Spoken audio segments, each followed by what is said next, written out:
मम्मा, हाथ में कितना दर्द हो रहा है। अरे पता नहीं कैसे हाथ कट गया। घर में इतना सारा काम पड़ा है, अब घर का काम कौन करेगा। टीना बहू, खाना बन गया है क्या? नहीं मम्मी जी, खाना तो नहीं बना है। ओ मम्मी जी, मैं दोपहर में सब्जी काट रही थी तो हाथ में गलती से चाकू लग गया। बहुत ब्लड निकला है, बहुत जोर से लगी थी मेरे हाथ में। बहुत दर्द भी हो रहा है हाथ में। अरे तो तेरा हाथ कट गया है तो तू खाना नहीं बनाएगी क्या? अरे पूरा हाथ थोड़ी ना कट गया है, एक दो उंगलियां ही तो कटी हैं। ध्यान से काम किया कर, तेरी लापरवाही की वजह से तेरा हाथ कटा है। अब तेरा हाथ कट गया है तो तू खाना नहीं देगी क्या किसी को? मम्मी जी, मैं काम तो हमेशा ध्यान से ही करती हूँ। आप कहना क्या चाहती हैं कि मैं जानबूझकर हाथ काटी हूँ? अरे गलती से ही लगा है।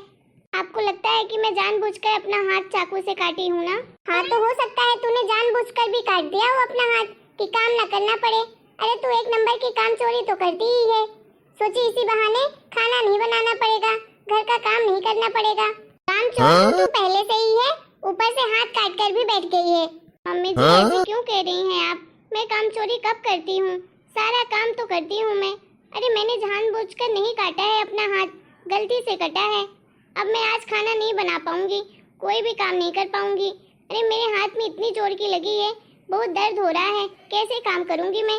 तू नहीं बनाएगी खाना तो कौन बनाएगा इस घर में? अरे मैंने सब्जी लाके रख दी है किचन में, तू जाके खाना बना चुपचाप से। अच्छा ठीक है मम्मी जी, बना दूंगी। लेकिन आप एक काम कर सकती हैं, आप प्लीज सब्जी काट दीजिए, फिर मैं सारा खाना बना लूंगी। अरे बहू, तू तो जानती है मेरे दोनों हाथों में तो पहले से ही दर्द रहता है, ऊपर से चाकू से सब्जी काटनी है।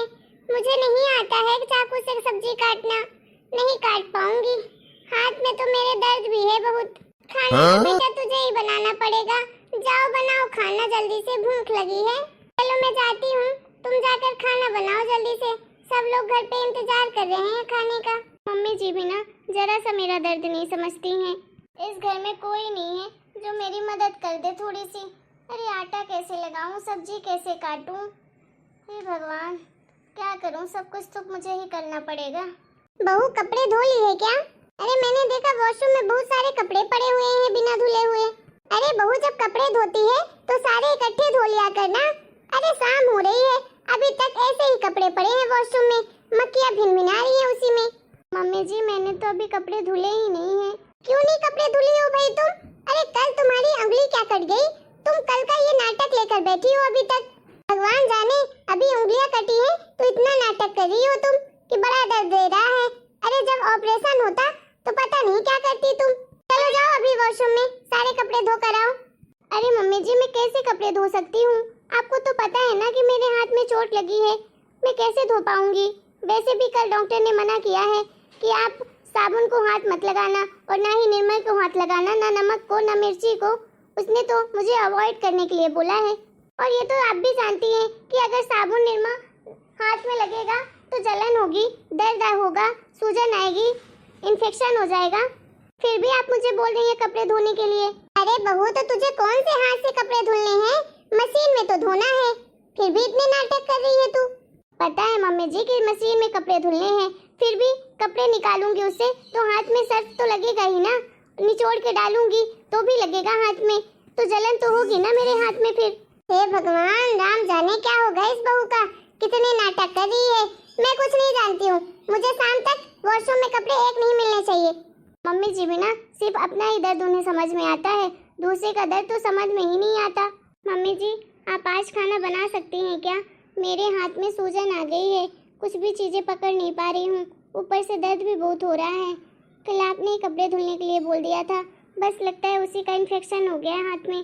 मैं नहीं बना सकती हूँ खाना वाना, मेरे से तो नहीं बनने वाला है। जाके चुपचाप से खाना बनाओ तुम।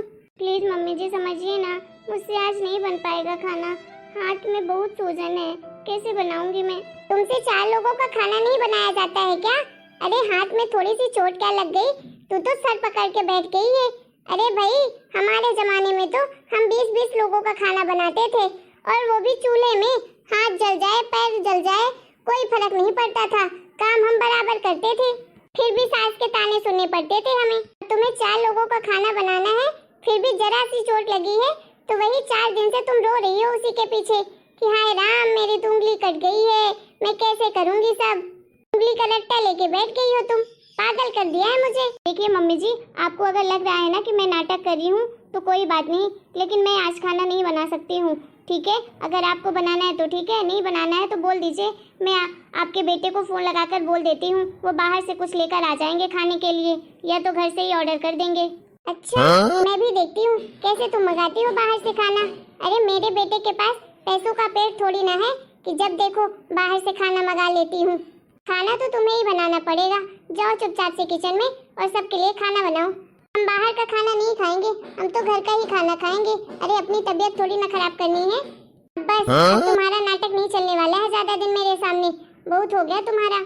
अरे रूही बेटा, अरे तुम आ गई, आओ बैठो। बेटा बहुत याद आ रही थी तुम्हारी, बहुत दिन से मन कर रहा था कि तुम एक दिन के लिए ही आ जाओ मेरे पास, कम से कम जी भर के देख तो लूं। और बता बेटा, घर में सब बढ़िया है ना, तू ठीक है ना?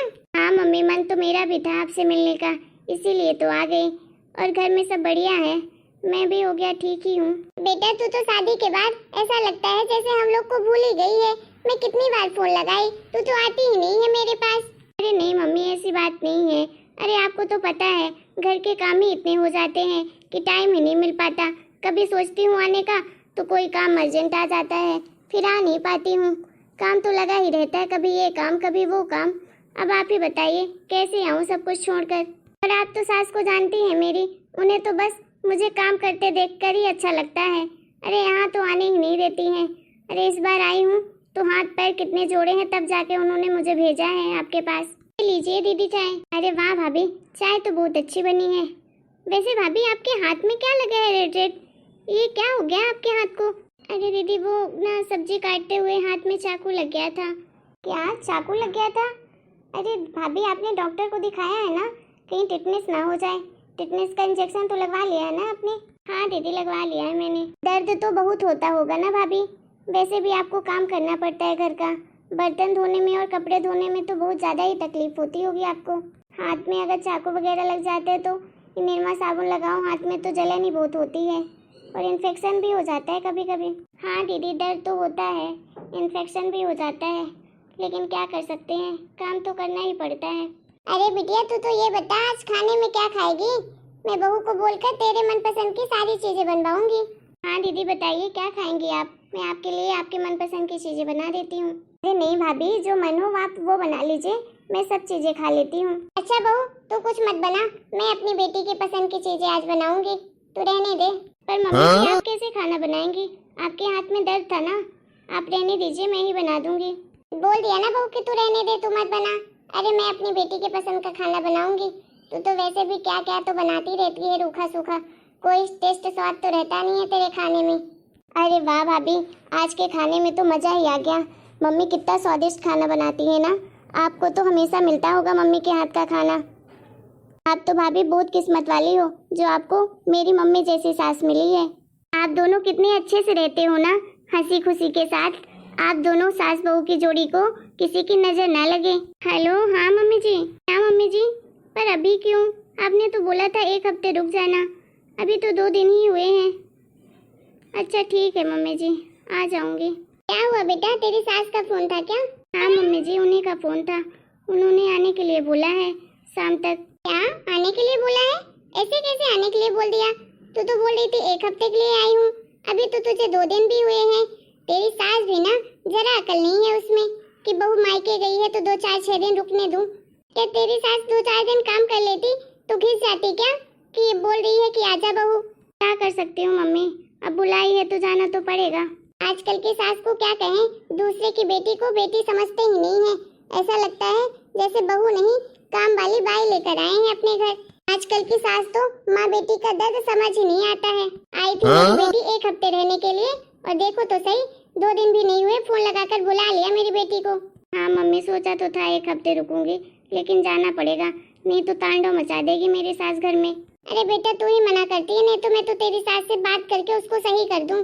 अरे मेरी बेटी है, कोई नौकरानी थोड़ी ना है कि कहीं ऐसे पाबंदियां लगाएंगे आने जाने में। मम्मी जी आप शायद सही कह रही हैं, कभी सास को ना दूसरे की बेटी बेटी समझ ही नहीं आती है, वो बहू नहीं, ऐसा लगता है नौकरानी समझ के लाते हैं अपने घर में।